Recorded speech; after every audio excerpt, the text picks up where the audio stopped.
It started with an environmental update about invasive fish in the Great Lakes. It ended with a $35 billion Arctic military build, a NATO spending milestone, a new oil pipeline, and a G7 Prime Minister quietly doing something Washington never expected, refusing to blink. Hello everyone. On March 10, 2026, the President of the United States posted on Truth Social. He listed American state governors: Michigan, Illinois, Wisconsin, Minnesota, Pennsylvania, Ohio, Indiana, New York. Routine, boring. Then between paragraphs about Asian carp threatening the ecosystem, he casually added a 14th name. Not a governor, not even an American. The elected Prime Minister of Canada, leader of a G7 nation of 40 million people. The phrase was 2 words: future governor. As in the future governor of Canada, Mark Carney, who I know will be happy to contribute to this worthy cause. 2 words sandwiched between fish policy that landed harder than any tariff. And what Carney did next is something the White House did not see coming. To understand March 10th, you need to know this was not the first time Trump said it. Not even close. The phrase future governor of Canada, directed at Mark Carney, has appeared on Trump's social media multiple times since Carney took office in spring 2025. Before Carney, the same language was deployed against his predecessor Justin Trudeau, who was regularly called Governor Trudeau throughout the final period of his tenure. The March 10th post was framed as environmental cooperation. Trump wrote he was working with Michigan Governor Gretchen Whitmer to stop invasive Asian carp. He listed the Great Lakes states. Then, in the same breath, he added Carney. No explanation, no clarification, just a denial of a nation's sovereignty delivered as casually as discussing fish. That is precisely the point. The language is not accidental. It reflects a view Trump has expressed consistently since returning to the White House, that Canada is a subordinate entity, that its prime minister is analogous to a state governor. That annexation is not a provocation, but a sincere aspiration, even if wrapped in breezy humor. What makes it significant is not the novelty of the phrase, it is the pattern. And that pattern matters enormously as Canada and the United States barrel toward one of the most consequential trade negotiations in North American history, the July 2026 USMCA review. Before examining what Carney did in response, trace the full arc. This did not begin with Carney. It began in late 2024, in the final weeks of Trudeau's tenure, when Trump first started regularly using governor for the Canadian Prime Minister. The implicit argument was simple and deliberate. Governors are administrators appointed to manage territories within a larger sovereign state. By calling Canada's Prime Minister a governor, Trump was suggesting repeatedly that Canada's sovereignty is not a settled fact, but a temporary administrative arrangement. That framing set the tone for everything that followed. When Trump returned to the White House in January 2025, the language escalated alongside policy. He imposed tariffs on Canadian steel and aluminum. He spoke openly about using economic force to compel annexation. He told Canadians their country lives because of the United States. He suggested Canada should simply become the 51st state, calling it a wonderful marriage. Each statement more provocative than the last, and each one was answered in Canada, not with capitulation, but with an election. The 2025 Canadian federal election was in significant part a referendum on how the country would respond to American pressure. Mark Carney, a former central banker with no prior elected office, won that election by running directly against Trump's framing. His campaign slogan, "Elbows up," borrowed from hockey, meaning something specific and widely understood in Canada. Stand your ground, defend your space, do not back down. Carney's victory was itself a message. 40 million Canadians chose a prime minister whose explicit mandate was to resist the pressure that had produced the governor language. And yet the language continued anyway. That tells you something important about how the Trump administration calculates the political costs of this rhetoric. The question Carney faces every time the governor reappears is one of the most genuinely difficult problems in modern political leadership. How do you respond to provocation from a more powerful neighbor without appearing weak or escalating in a way that damages the relationship you still need to manage? Carney's first answer after a January 2026 version of the governor jab related to a China trade deal was to decline engagement. He told reporters he would not comment on every tweet, Truth Social post or comment from whoever, and that he could handle it. That phrase, "I can handle it," was chosen carefully. It communicated composure without confrontation.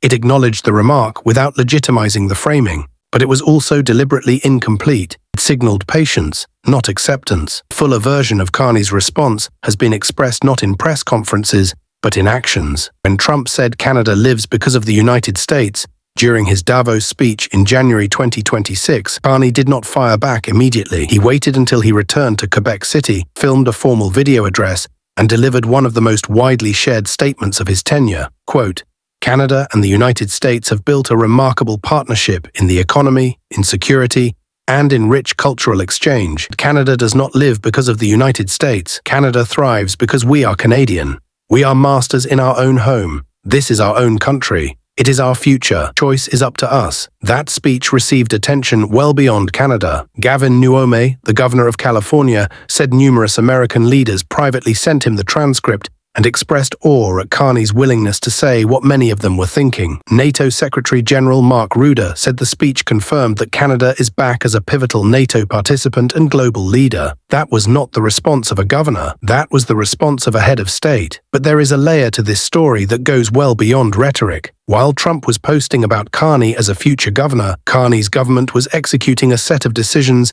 that, taken together, form a coherent response, more powerful than any social media post. On March 12, 2026, just 2 days after Trump's Great Lakes post, Carney stood in Yellowknife in Canada's Northwest Territories and announced a $35 billion plan to modernize and expand Canada's military footprint across the Arctic. The investment covers 4 forward operating locations: Yellowknife, Inuvik, Iqaluit, and Goose Bay, as well as 6 new operational support hubs across the high Arctic. The government's own press release contained a sentence that defense analysts have quoted extensively. This investment will enable the Canadian Armed Forces to defend the Arctic without the help of allies. Read that against the backdrop of the governor post. The President of the United States was implying on March 10th numbers had begun to stabilize. The Canadian dollar, which had fallen to 68 cents US in December 2025, had clawed back to 74. The TSX index hit an all-time high driven by defense, energy, and infrastructure stocks. Why? Because markets started pricing in a different reality, that Canada under Carney was not going to fold, and uncertainty, when it resolves in favor of resolve, can actually become a competitive advantage. These are not abstract statistics. They are downstream effects of sustained unpredictability in the most important economic relationship Canada has. Every post that questions Canadian sovereignty adds a layer of uncertainty, but Carney's methodical response, trade diversification, defense spending, energy independence, has begun to reverse the damage. The cumulative cost of Trump's rhetoric is still real, but the cumulative benefit of Carney's counter-moves is now measurable too. That context makes Carney's measured approach not just politically savvy, but economically necessary. Escalating publicly would amplify the uncertainty. Silence would be interpreted as acceptance. His chosen path, composure with consequences, absorbs the provocation while building leverage for the negotiations that actually matter. The USMCA review, scheduled for July 2026, is the real arena where the governor dynamic will produce its defining consequences. Trump's repeated suggestion that Canada is a subordinate state is not merely rhetoric. It is a negotiating posture by framing Canada as something less than a sovereign equal. The Trump administration signals that it expects to dictate terms rather than negotiate them. But Canada enters that review in a position that looks dramatically different from a year ago. 12 trade and security agreements on 4 continents, a NATO spending commitment met, a $35 billion Arctic defense build, a new Pacific pipeline with Asian buyers waiting, a $15 billion hydrogen partnership with Germany, a China canola deal restoring roughly $4 billion in annual agricultural trade, a $70 billion UAE investment commitment, a domestic approval rating for Carney of plus 22% compared to Trump's net approval of minus 5%. And one more thing, a quiet diplomatic channel that opened in late March between Ottawa and Brussels, London and Tokyo, coordinating responses to potential American trade actions. The word coalition has not been used publicly, but privately European and Asian officials have begun referring to a non-American trade architecture. Canada is at its center.